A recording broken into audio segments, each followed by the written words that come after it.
મારું નામ પંચાલ પ્રભુદાસ કેશવલાલ છે. મારી ઉંમર 65 વર્ષ છે. અમારું વતન સાબરકાંઠા પ્રાંતિજ. હાલ રહેવાનું અમે અર્બુદાનગર ઓઢવમાં રહીએ છીએ. દુખાવામાં પગની અંદર બહુ બળતરા થતી હતી અને ઊભા નહોતા થવાતું અને ખાટલા પર પડી રહેલો હતો. કમસે કમ 6-7 મહિનાથી કન્ટિન્યુ ચાલુ હતું. હું ઊભો થઈ શકતો બિલકુલ નહોતું બેસાતું, નહોતું સુવાતું, નહોતું ઊભું રહેવાતું, એવી તકલીફ હતી અને બળતરા પગની અંદર પુષ્કળ થતી હતી, રહી શકાતું નહોતું, બૂમો પાડવામાં. મારું નામ દક્ષાબેન પ્રભુદાસ પંચાલ. આ મારા હસબન્ડ છે પ્રભુદાસ કેશવલાલ પંચાલ.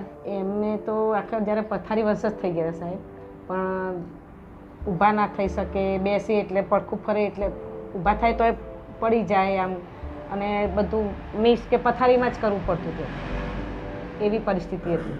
બધા ડૉક્ટર ટ્રાય કર્યા તો એ કશો ફેર નથી. એટલે અમારે સોસાયટીમાં એક રિલેટિવ છે ઠક્કર કરીને, સ્વામિનારાયણ ભગત છે. એમણે આમની પરિસ્થિતિ જોઈ એટલે અમે બધા 6-7 દવાખાના ફર્યા.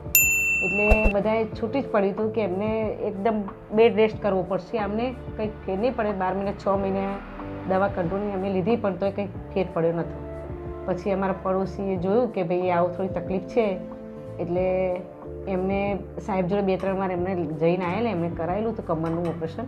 એટલે પછી એમના મારફતે અમને પછી સાહેબ જોડે અમે ગયા.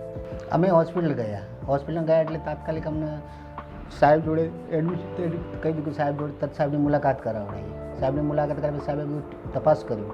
તપાસ કરીને સાહેબે કીધું કે હું તમને 2 કલાકમાં ચાલતા કરી દઈશ, બરાબર છે, અને તમને બરાબર તો મને એક ફોર્મ ભરીને આપો, લખીને આપો, બરાબર છે, મારાથી બધો પ્રયત્ન તમારા પાછળ હું કરીશ.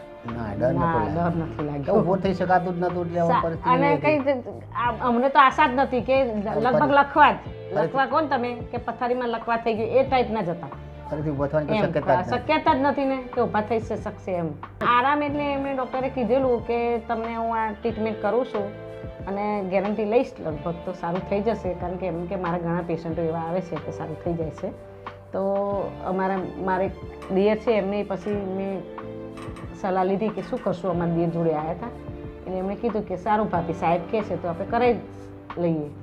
પછી સાહેબ ઉપર વિશ્વાસ હતો અમને એટલે અમે કરાવી ટ્રીટમેન્ટ. 4-5 કલાકમાં સાંજે રાતે 9 વાગે તરત જ ફેર પડ્યો. હું બેઠો થઈ ગયો અને આરામ તરત જ 2 પગથિયા અહીંથી એમની જાતે અમે હોસ્પિટલથી નીચે આવી ગયો 2 પગથિયા ચાલી, એટલે અમે પકડી રાખ્યા. પણ હવે તો ઊભું થવાની શક્યતા નથી. આ તો ભલે અમારા ટેકેથી આવી શક્યા અને બીજે દિવસે સરસ ઊભા થઈ છે. સારું, સ્ટાફ બધો સારો, સ્ટાફ બધો સારો હતો, સરસ, સારું છે, એકદમ પહેલા કરતા સારું. હું દરેક કામ શાંતિથી પોતાની જાતે કરી શકું છું, હરીફરી શકું છું, કોઈ પણ વસ્તુ લેવા જઈ શકું છું.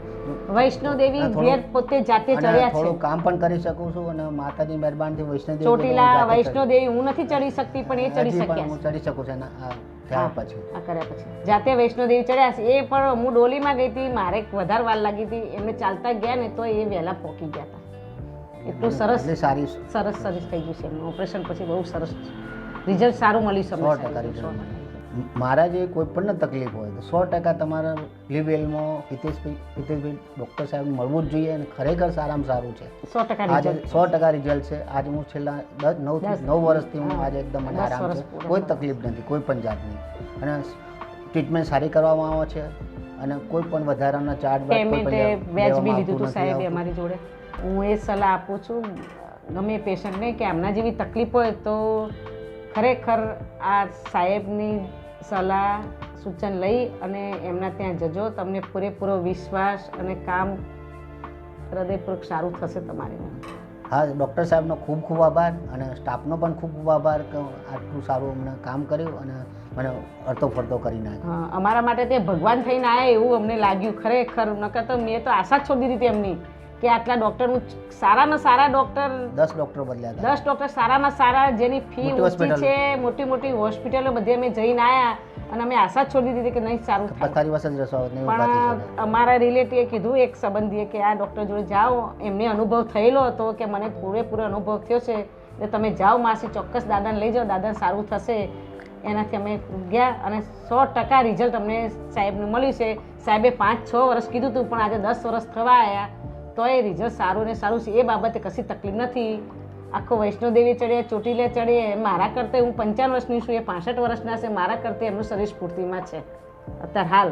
ડોક્ટર સાહેબ ખરેખર ભગવાનનું સ્વરૂપ ખરેખર અમારા ભગવાન સ્વરૂપ આવી ગયા. અમને એવું હતું કે સ્વભાવના પણ બહુ સરસ, સ્વભાવના બહુ સરસ છે શાંતિથી બધું. જવાબ આપવાનો, શાંતિ તપાસ કરવાની. બધી રીતે એટલે સાહેબનો તો ખૂબ ખૂબ આભાર. હું પોતે માનું છું કે ના મારે બેબી નાની હતી, એક બાજુ અવસર હતો લેવાનો મારે, અને આ પથારીમાં એકદમ થઈ ગયેલા. એટલે હું તો ભગવાનનો પાર ને સાહેબનો પહેલા ઉપકાર માનું છું કે સાહેબે અમને જે આ અમારું જે કામકાજ કર્યું એમના નસીબે જ થયું હોય, એમના હાથે જે રિઝલ્ટ સારું અને સારું પૈસા અમારા જોડે ઘણી ફી ઓછી લીધી, અમારી હા. પરિસ્થિતિ નથી. અને વ્યાજબી ફી અમને કીધું કે તમારે જે સગવડતા હોય એમને આપજો. નાવ આઈ એમ લીવ વેલ.